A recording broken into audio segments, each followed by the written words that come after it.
voltamos a falar hoje sobre um tema muito importante. Agora, no mês de setembro, no dia 10, para quem não sabe, é considerado e é classificado como um dia mundial de prevenção ao suicídio. Infelizmente, nós temos muitos casos também no Brasil e na nossa região de suicídio, né, de todas as maneiras.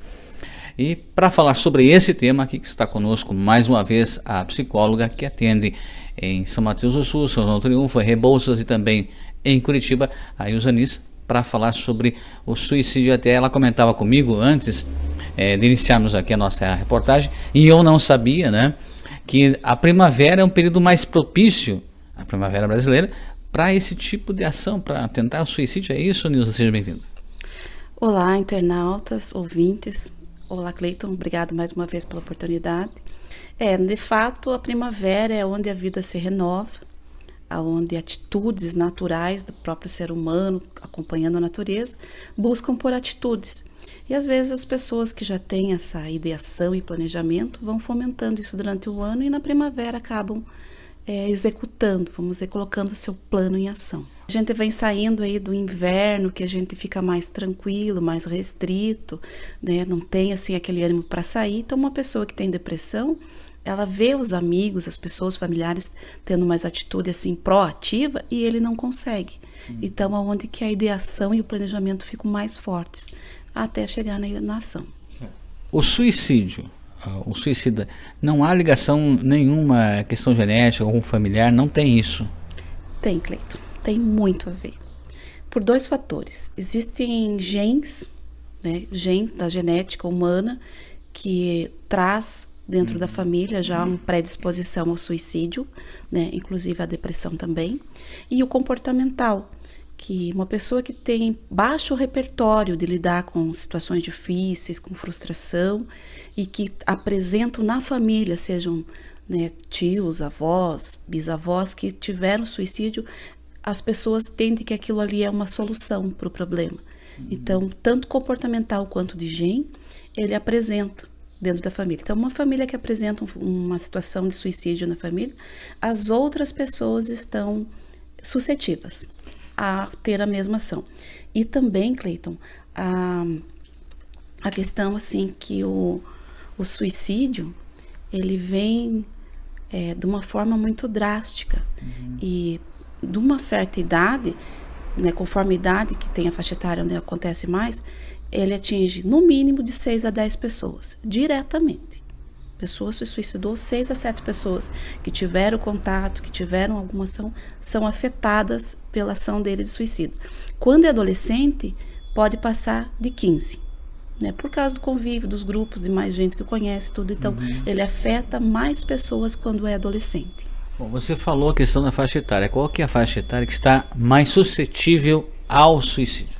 Então, a faixa etária maior da estatística, que a estatística também não é uma coisa tão fácil de conseguir, mesmo por causa das emergências, do preconceito, família também, até na certidão de óbito é difícil colocar lá, né, que é vítima de suicídio. Então, assim, a faixa etária é entre 15 a 29 anos, né, e depois dos 65 anos. Uma grande alta taxa de pessoas com uma idade mais avançada de 65 cometem suicídio. Isso estaria relacionado por causa do isolamento da pessoa idosa? Sim, é toda a questão, né? A pessoa que é ali entre os, vamos, 29 e 30 anos, a pessoa já se constituiu família, já está trabalhando, ela já encontra métodos, né, técnicas, métodos ou alguns objetivos que freiam. Já está vinculada a um credo religioso, já está trabalhando, já tem filho, já tem alguma coisa que pensa, para quem que eu vou deixar? Quem que vai cuidar? O que vai acontecer? Então, às vezes tem a ideação, até o planejamento, mas não vai até a ação porque pensa em o que vai acontecer com essas situações. Então, segura. Lá nos 65, a pessoa já está aposentada, não trabalha, não tem. Às vezes a família acaba isolando, deixando mais sozinho, porque não depende mais tanto de cuidado, ou até mesmo na questão de uma doença grave que não tem cura. Quem comete mais, ou quem está mais propenso ao suicídio? Homens ou mulheres? Ou não há uma distinção? Não há, Cleiton, distinção assim de gênero, né? Existe a questão do gênero daí, né? quando tem questões de homoafetividade, que isso interfere muito. Daí entra outras questões, né, de questão de aceitação, de humilhação, e que interfere nesse desejo. Às vezes as pessoas que estão em volta não compreendem aquela situação, e a pessoa, às vezes, por essa situação da própria sexualidade, comete suicídio.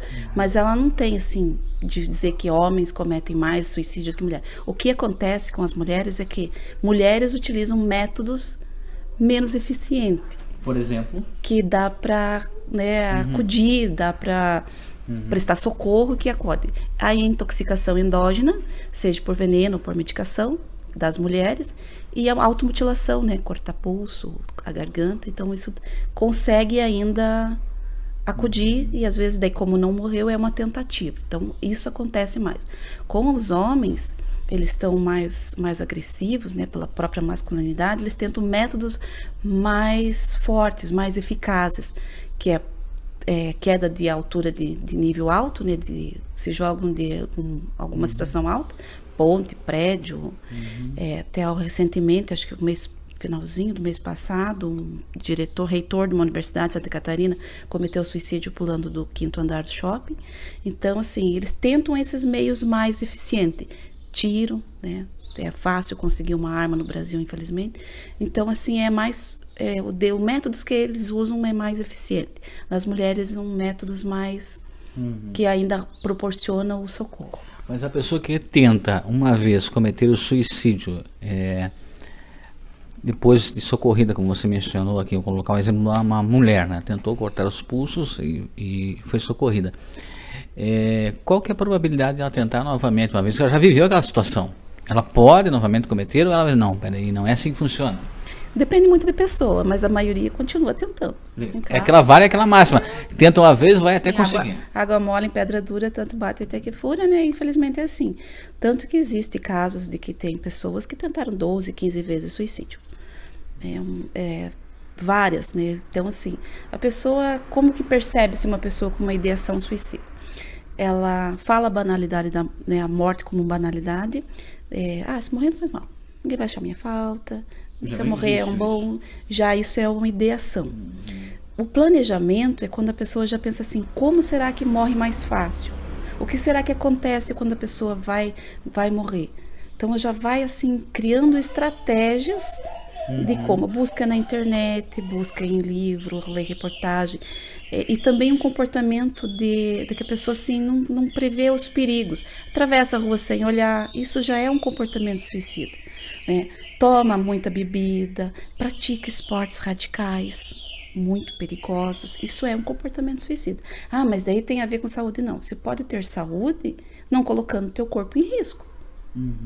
Né? Então, se a pessoa bota o corpo em risco, com altura, com lugares perigosos, alta velocidade, você já vê aí um indício de comportamento suicídio. Pois é, você mencionou a questão dessa busca da pessoa. Até aquela pessoa que muitas vezes o que mais chama a atenção dela, seja nos meios de comunicação, imagens, internet, de fatos de pessoas cometendo suicídio, isso também pode ser considerado. Já é uma ideação e um planejamento. Se eu busco informação daquilo que me interessa, alguma coisa tem. Como é que os familiares devem lidar com a pessoa propensa ao suicídio? Buscar ajuda. É uma situação multidimensional, né? Um fenômeno psicológico, um fenômeno social multidimensional, requer ajuda profissional e requer também comprometimento, que às vezes é o que mais acontece. A pessoa começa o tratamento com um profissional, não gostei muito, pula para outro. Começa de novo, pula para outro. Sabe, vai trocando tanto psiquiatra, quanto psicólogo, quanto uma equipe. Então, assim, falta aquele comprometimento no tratamento. Então, você vê, assim, daí isso potencializa as tentativas. A depressão, entre todos os fatores que ela causa, ela tem um forte indício a levar ao suicídio? Sim, é o último estágio da depressão, né? É o último estágio porque tem a depressão profunda, a pessoa não consegue se mexer. Quando ela tem uma reagida assim, ela busca pela ação do suicídio. Porque até para ela conseguir o suicídio, ela precisa melhorar um pouquinho. Ela precisa ter um pouquinho de hormônio que faça com que ela tenha ação. E a drogadição. São os dois fatores de maior causa de suicídio: depressão ou uma psicopatologia e a drogadição. Eu até comentei com a psicóloga sobre esse tema, até porque foi uma indicação que nós recebemos para falar justamente sobre esse tema, que é a depressão, que é um mal da atualidade. Agradeço a Ilzanis, que é psicóloga, como eu disse, atende em Rebouças, também em São Mateus do Sul, em São Triunfo e também em Curitiba. E usar algo mais que você queira complementar, esteja à vontade, ou até um próximo dia. Eu agradeço mais uma vez, né? Aguardo, né, uma coisa, qualquer situação, dúvida, isso é um assunto que gera muita conversa, muito, porque existem muitos mitos em cima do suicídio que não se pode falar de suicídio porque instiga, incentiva. Não é bem assim. Quando a pessoa esconde, ela mascara e não busca o tratamento. Então, vamos falar de suicídio sim, vamos esclarecer sim, tirar as dúvidas que tem, porque é só assim que a gente consegue identificar e ajudar.